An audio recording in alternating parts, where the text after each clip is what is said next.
Yeah, my wonderful people, viewers and subscribers all over the world. Good morning, good afternoon, good evening, depending on where you are. Happy new day, oh, happy new month, oh, happy new week, happy the month of July. It shall be well with all of us, oh, it shall be well with the worker, it shall be well with the wine.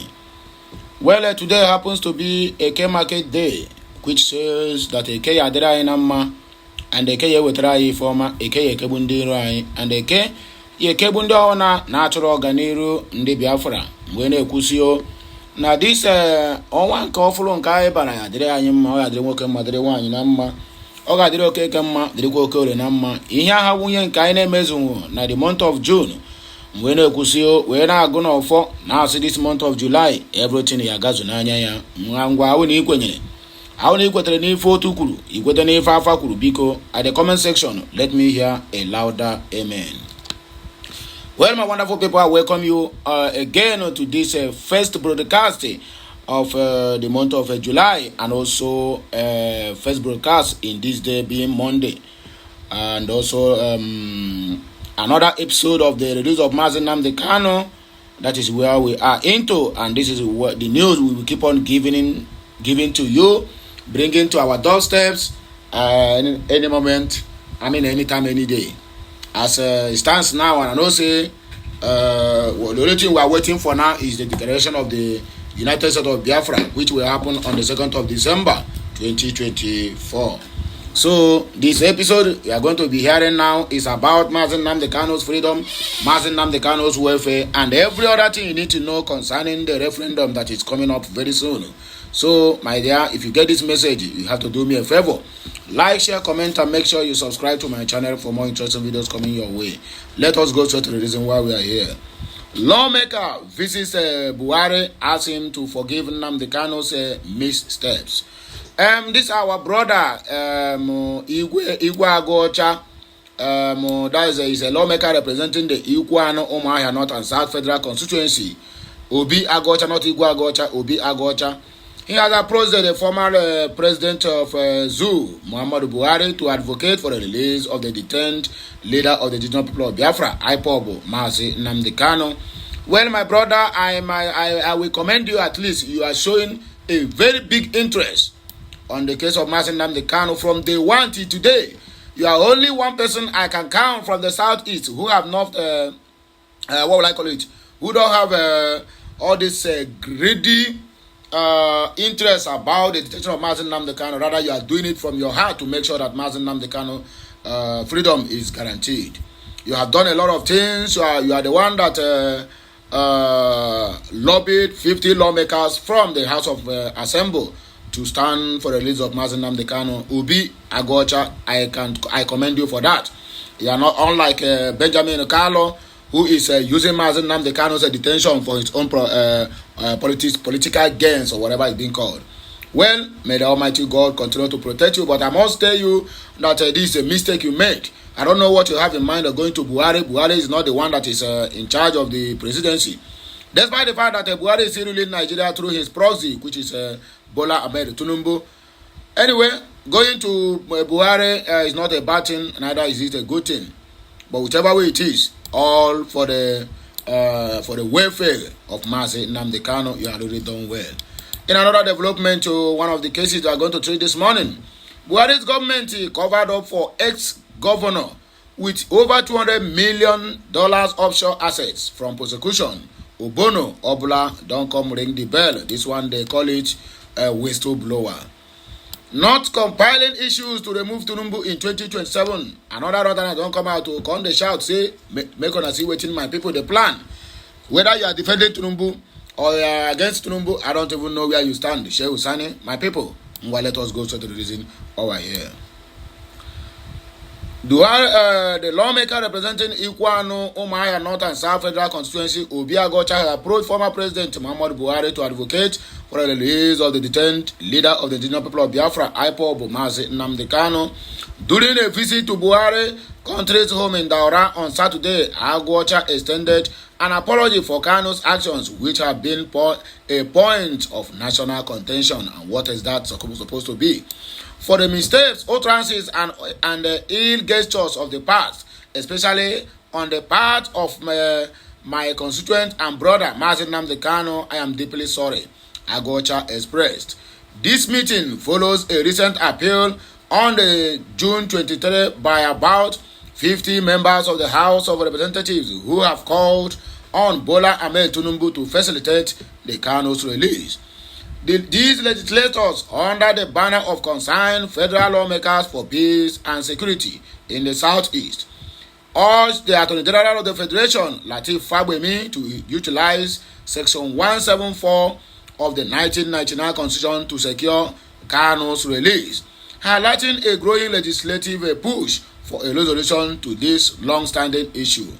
In response, the former president appreciated Agocha's effort and expressed his openness to a political solution for Mazi Nnamdi Kanu's solution. Buhari's stance reflects a potential shift, considering his previous statement in January, where he described the extradition of Kanu to Nigeria to face trial as a favor by the Fulani government, which had other more severe options at its disposal. Nnamdi Kanu, a central figure in the call for secession of the southeastern region of Nigeria, was extradited to Nigeria in 2021 after he jumped bail, according to the news, and fled the country, but they know he never jumped bail. He was initially arraigned on charges including terrorism, treasonable felony, and incitement. Since his extradition, Kanu has expressed a willingness to negotiate with the Fulani government, seeking a peaceful resolution to the issues raised by the IPOB movement. Buhari and his cohorts covered up for ex-governor with over $200 million offshore assets from prosecution, Obono Obla. The former chairman of the Special Presidential Investigation Panel for the recovery of public property, Okoy Obono Obla, has accused the administration of former President Muhammadu Buhari of protecting a former governor involved in substantial financial irregularities. In a relevant interview on the Mike On podcast, Obono Obunla highlighted several instances of high-profile corruption that he claimed were overlooked by the government, including a case involving a former governor who allegedly possessed offshore properties worth over $200 million. Obono Obla expressed his frustration with the government's failure to act decisively against corrupt practices he unearthed during his tenure. He detailed a specific instance where the SPIP discovered 80 brand new armored S-Class Mercedes-Benz vehicles alongside multiple houses, farms, and other luxury items in a single location in Jabi, which were not accounted for with customs duties. I wrote to the Federal Inland Revenue Service questioning if taxes were paid on these assets. They confirmed there were no records of tax payments, Obono Obla stated. The former chairman noted that his panel took proactive steps to address these issues, securing a court order to take custody of the assets pending further legal action. However, despite this effort, significant challenges remain in bringing influential individuals to the book. Obono Obla's tenure at the SPIP ended abruptly when he was sacked on August 15 of 2019 because he was doing the right thing.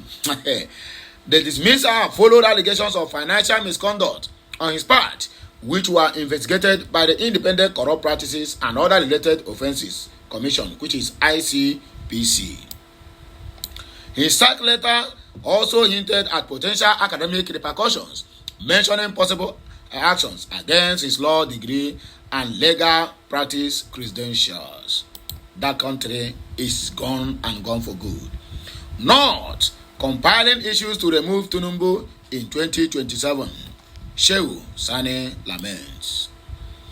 A prominent human rights advocate and former lawmaker, Shehu Sani, has reviewed an alleged political strategy by former Vice President Atiku Abubakar and other elites to unseat President Bola Ahmed Tinubu in 2027 presidential elections.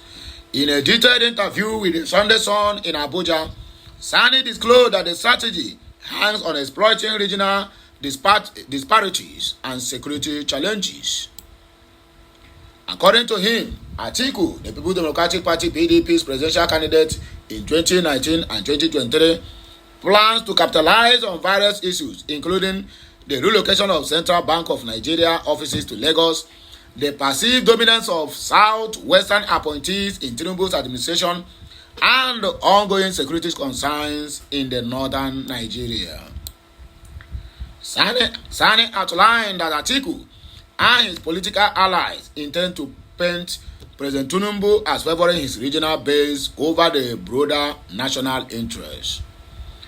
They are trying to present Tinubu as an ethnicist, a regionalist, and someone who betrayed northern Nigeria despite receiving a significant electoral support from the region, Sani said.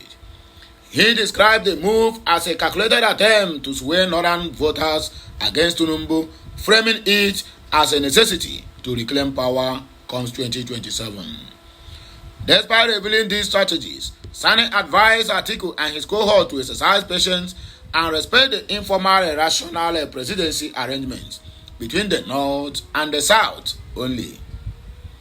He suggested that Tinubu, representing the South, should be allowed to complete an 8-year tenure, after which power will naturally shift back to the North in 2031. You see how it's been, how they have already categorized it. It's between the Southwest and the North. Sani emphasized the importance of national unity and peace, urging Atiku to consider the broader implications of his actions on the country's stability. Atiku has worked hard to promote peace and unity in Nigeria, and it would be prudent for him to allow the South to complete their tenure, he added. So what Sani is emphasizing here is that whether the person is performing good or not, we should allow him to finish all the shenanigans in 8 years while people are dying of hunger. I'm very sure that none of his family members have ever committed suicide because of hunger and hardship. That is why he have the gall to come to the internet to make all these kind of nonsense statements. Speaking of Atiku's visit to Daura, he said, you see, it is a tradition that each time there is a Salah celebration, people pay homage to former leaders. You pay homage to former leaders so that you get the necessary blessings from them. But in the case of what has happened recently, the fact of the matter is that northern political leaders are regrouping, and their focal point is Buhari. They still want to use Buhari to wipe up northern regional sentiment, as it was done in the CPC days, and Ghana votes they can in order to eject Tinubu from power. There's no northern leader today that can serve as a rallying point. He was the one who was a former president, and he used to have a fanatical following. So what they are trying to do is to present Tinubu as a bad case, as an ethnicist, and as a regionalist, as a person who betrayed northern Nigeria, as a man who was voted by the North, but he is serving his own people, and the need for the northerners to wake up and evict him out of power.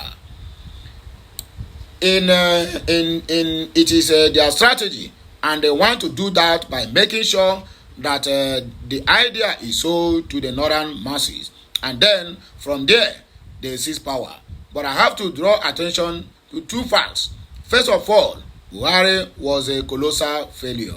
He has led this country for 8 years, and he left the North worse than he met it.